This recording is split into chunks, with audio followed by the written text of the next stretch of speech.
yung ano, ito yung sa kasagsagan daw ng Bagyong Tino, umattend pa raw ng concert itong CFL. Yun yung akusasyon ni Sara Duterte dyan. Kino-call out niya si FL. Kino-call out niya. So, ibig sabihin, dapat si FL, nung kasagsagan ng Bagyo, nagpunta siya ron. Dapat pagkatapos ng Bagyo, nagpunta agad si FL doon. Hinabol niya dapat yung Bagyo. Samantalang siyang inelect, nagbabakasyon. Siya yung pasahod ng gobyerno. Unang-una, si FL ay hindi po yan elected official. Tama? Tama. Si FL ay may bahay lamang ng ating presidente. At Tama. tumutulong lang rin naman sa ating presidente kasi nga siya ay may bahay na gusto niyang tulungan yung asawa niya. Pero hindi po siya elected na gaya ni BP Sara na kailangan habang andun yung bagyo, harangin niya yung mata ng bagyo. Hindi po ganun. May expectation sa kanya kasi elected siya eh. Pasahod private siya. citizen pa rin Saka talaga walang si FL. kredibilidad ang ating vice presidente Wala. para magsalita para call out si First Lady Liza Araneta Marcos dahil ginagawa niya yung ikina-accuse niya kay Madam Liza Marcos di ba? Nung nasa Germany, di ba yung may bagyo dito, nagpunta ng Germany, nanood ng concert ni Taylor Swift, di ba? Etong recently, may bagyo sa Cebu, yung Tino, asan siya? Nasa resort sa Quezon. Ayun nga nagtataka ako sa mga hanggang ngayon sumusuporta kay BP Sara. Kung gaano talaga kabobo. Lahat ng inaakusan niya kay FL, ginawa niya. Nagre-rest na ako eh. Nagre-rest na ako. Nagre-rest na ako eh. Hinaharap ko naman. Take two. Ayaw, maya na. Hinaharap ko eh. Wala na yung momentum pwede. Doon na nga lang, di ba? Sasabi, nagpunta si FL sa party. Hindi naman party pinuntahan eh. Correct. Ano yung pinuntahan niya? Book launch yan at Goldenberg concert series yan. Hindi yan yung concert na may mga magpe-perform, etc. Ito po ay promotion ng ating kultura. Yung Goldenberg, matagal nang ginagawa yan. Every other week niya, pinapalabas siya sa PTV4 eh. Yan, may mga nagpe-perform ng mga Filipino artists, mga pianist, pinopromote yung kultura. At ito, book launch ito, again, scheduled yung book launch na yan kung saan tampok yung mga dating First Lady ng Pilipinas. Pre-planned po ang tawag dyan. Pre-programmed na po yan. Nakaset na po talaga yan sa araw kung kailan nangyari yung events. No? Ngayon, hindi naman na magiging sagabal o hindi naman delikado na magpunta o ituloy yan dahil hindi naman ganun kalakas ang At saka nasa Malacanang lang yan. Hindi ganun kalakas ang bagyo sa Metro Manila o sa NCR, di ba? So bakit natin i-re-rescade o bakit ika-cancel yung event na yan? Siyempre, ituloy mo na yan kasi yung mga preparasyon yan, gumastos na ang gobyerno yan. Nandiyan siya wala, magpo-push through yung Gumastos through, gumastos na. Alangan sayangin mo yung ginastos ng gobyerno by rescheduling ito some other At day. saka yung venue na yan, 3 hakbang lang yan mismo kasi sa Malacanang rin mismo yung venue na yan eh. Diba? So yan po yung inatinan ni First Lady na sinasabi nitong si BP Inday Sara natin na medyo mahina yung utak na yan daw inatinan niyang party. Hindi party yan. Hindi party. Hindi, yun nga sinabi niya eh. Concert series yan. Inuna pa raw yung party. Siya, inuna niya yung swimming. At yung pagsusuot ng Snow White na costume. Inuna niya yun. Samantalang yung mga kababayan natin binaba sa Cebu, siya wala. Palerista, malamang nasabon ng gusto ni Vice President yung may-ari ng resort. Yes, kasi nag-post, no? Kasi pinost nila yung mga pictures. Hindi, pinura naman. Okay, Na-screenshot na eh. Na-screenshot. Pwede bang makawala sa ating mga netizens yung mga Naku, malamang talaga. Malamang, sinabon yun. Ito, malamang talaga. pinapalabas ni Sara Duterte, walang ginagawa sa FL. Totoo, siya walang ginagawa. Ito, panoorin natin kung ano yung mga ginawa ni FL habang binabayo tayo ng sakuna. Nako, sa haba na listahan ng nagagawa ni FL, baka mapahiya to. Sige, mapapahiya tong video. vice presidente na to. Pakita natin ang kanyang mga ginagawa. Ito, 1 linggo pa lang to 1 week lang. 1 week pa lang. No?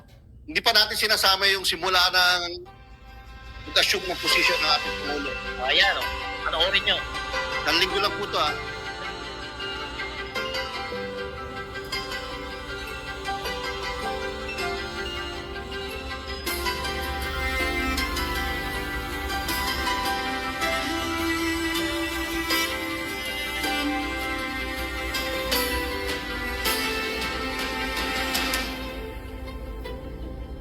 Magandang umaga po sa inyong lahat. Dito po kami ngayon dahil ang utos ko ng asawa ko is that we should bring government services closer to the people. Today, there are thousands of people outside who are going to be receiving grocery packs, medical checkups, and other government services. this wouldn't have been possible without our private partners who really love the country and are doing a lot. We also have a new program that we started. It's called the Nanay Booth. It's for the first 1,000 days. Again, this wouldn't have been possible without the help of our public and private partners. I just want to say thank you to everybody. As the President always reminds us, dapat natin mahalin ang Pilipinas. Dapat natin mahalin ang Pilipino. So thank you for letting us be of service to you. Sama-sama tayo, babangon para sa bagong Pilipinas.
O yan. Yan, nakita nyo ha? Oh, mga kababayan.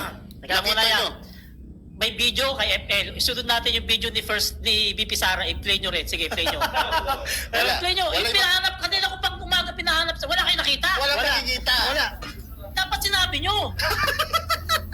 Wala talaga makita. Kahit anong hanap natin dyan, wala makita. Mga kabibigyan, yan pala makikita nyo. Trabaho ni FL sa loob ng sa loob ng 1 linggo lang, no? 1 linggo lang yun. 1 linggo. Eh yung trabaho ni... Yung 3 taon ni BP Sara, hanapin nyo. Wala nga makita. Kulit mo, wala ka makita.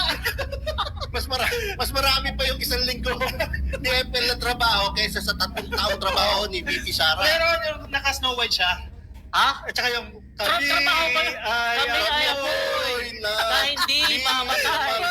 Nung nagkasunog, nagtago ako. Yun yung concert. O, di ba? Kayo ang musga. Kayo mga nanonood sa amin ng mga matatalino. Yun ba? Walang ginagawa. 1 week po. 1 week pa lang yun. Di ba? 1 week pa lang yun. May nabasa nga ako comment dito kanina eh. Si First Lady ang Vice President natin, hindi si BP Sara. Correct. Diba? At pansinin nyo, pag nagsalita sa FL, hindi niya binibida yung sarili niya. Laging si Presidente Marcos. Asawa ko. Asawa ko. Napaka-sweet nga. Feeling to ng FL. asawa ko. Ito gusto ng asawa ko. Pero lagi ko sinasabi si FL yung merong Midas touch, lahat ng hawakan niyan talagang nagagawa ng maganda. No, nagkatotoo, na-implement ng maayos. No? Yung ginawa nila sa National Library, napakaganda niyan. Kasi pag sinabi mo National Library, nakakatakot, di ba? Mga bata, hindi maingganyo pumunta. Pero transform nila yan. Maingganyo yung kabataan. Pumunta kayo dito, magaganda yung facilities. FL din yan. Yan ha. Yan, nakita mo na, BP Sara. Itong ginawa ni First Lady, na trabaho niya ng 1 linggo, hindi mo kaya to. Hindi mo kaya to. Kasi ang una sa'yo, bunganga. Una sa'yo, daldal, walang puro forma, walang trabaho. Pang-reels yan. Oo. Challenge ko sa lahat ng sa lahat ng nanonood dito. Challenge ko po. Subukan nyo pong pumunta sa Facebook, sa search. Correct. No? I-search nyo achievements of Sara Duterte. Sara Duterte. Walang lalabas. Walang lalabas. Alam niyo kung po ang lalabas? Puro mat card ng mga paninira niya sa Pangulo at sa gobyerno. Yun lang ang accomplishment na pwede niya pagmalaki, yung kanyang daldal. Hindi, may nakita ako sa YouTube, BP Sara accomplishment, napanoorin ko. Ano? Pag-click ko, 3 oras na puro loading pa rin. Akin yun eh. Wala pa na trabaho. Wala pa na gawa. Editorial ko ata yung nakita mo eh. Wala accomplishment. Naalala niyo po yung editorial ko? Gumawa ako ng editorial. Nag-research talaga ako ng gusto. Kaya lang wala akong makita accomplishment. Kaya po yung editorial ko, blanco. Yan ang sampal sa mukha. Tapos imagine mo, yan ang gusto nyo ipalit kay PBBM. Anong gagawin yan? Yan ang gusto niya. Hindi nga, hindi ako magaling sa English, pero talo ko pa yan. Malamang. Nanonood kami sa English. Duduguin mo sa akin yan. Hindi ako maintindihan.